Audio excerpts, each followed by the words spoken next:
Hey all, it's Melanie. Gonna try to keep it short, but I never do. Okay, I did not organize this in my mind beforehand, but just a quick update.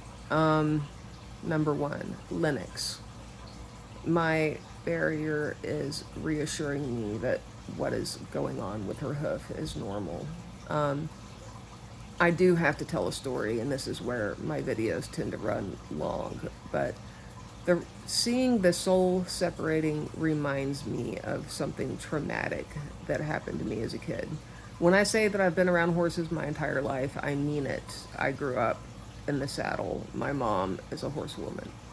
So when I was 11, my sister, my older sister, was teaching a summer camp for beginner riders, and I was too young to help teach. So I boarded my horse, the one my mom bought me, at this fancy stable called Oak View. Rosemary Lawson, some of you horse people probably heard of her, was our trainer, and that's not relevant.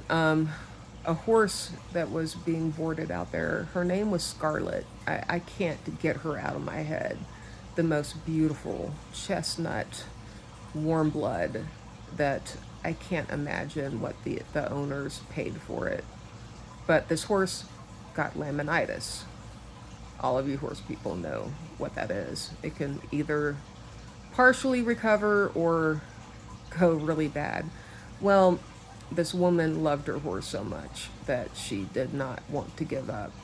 So it started, the rotation. They kept doing the x-rays. Finally, the coffin bones went through the sole of the hoof. And the sole started coming off, separating. And she kept the hooves bandaged at that point, so we couldn't really see it. And then um, the hooves fell off. She put the horse, she came in there one day and there was a hoof capsule just in the stall and the exposed bones of this horse. And keep in mind, I'm 11 and I saw the horse like this. So instead of putting the horse down, they put this horse in a sling where its front feet were completely off the ground. And the other hoof capsule soon fell off also from lack of blood supply.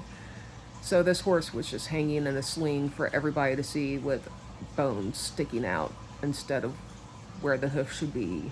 And they were hoping that new hoof would grow in, but it didn't. So they put this horse down. But I had nightmares about that. A lot of things happened to me around between the ages of 10 and maybe 14 that haunt me. It was just, everybody has like an unlucky time in their life, and that was like my dark time.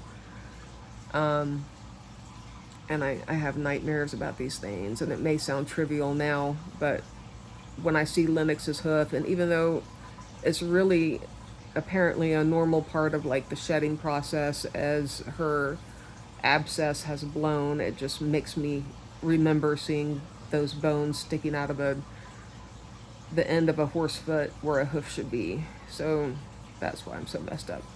All right, so Lennox hopefully will be okay, but her weight's awful. So I've got my alarm set for every 2 hours, and I'll nap just intermittently.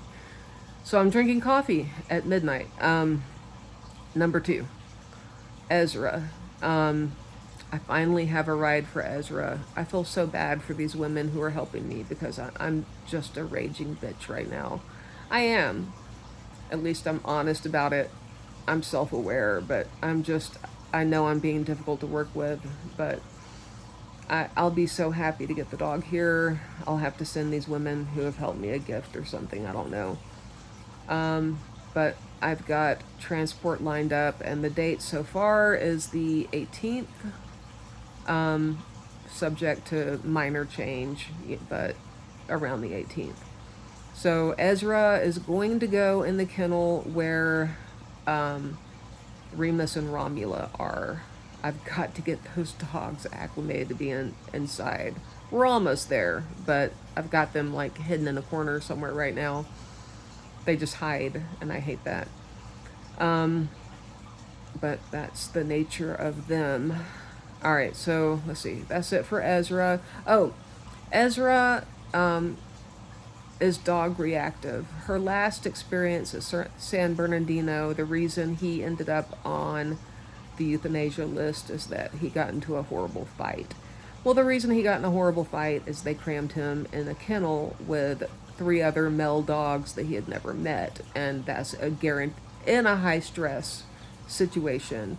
And they notoriously don't have enough food, so they were all fighting over food.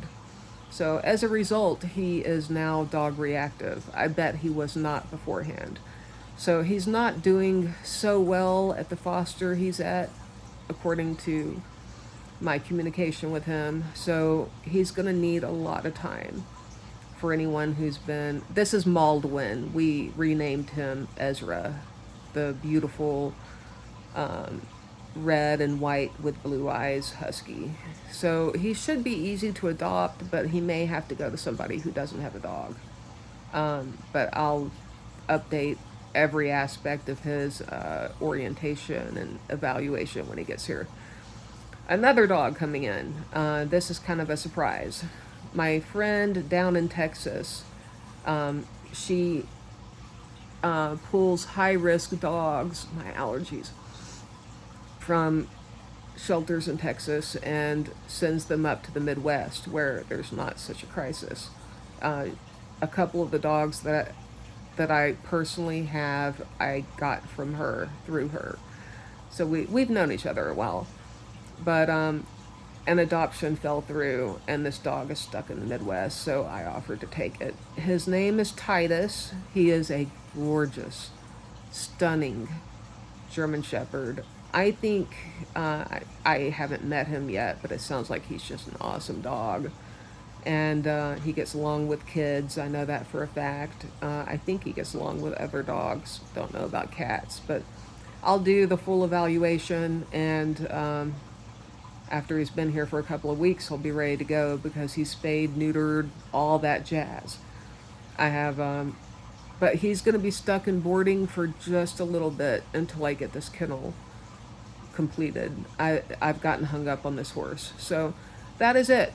2 dogs coming. Don't know when dogs are going.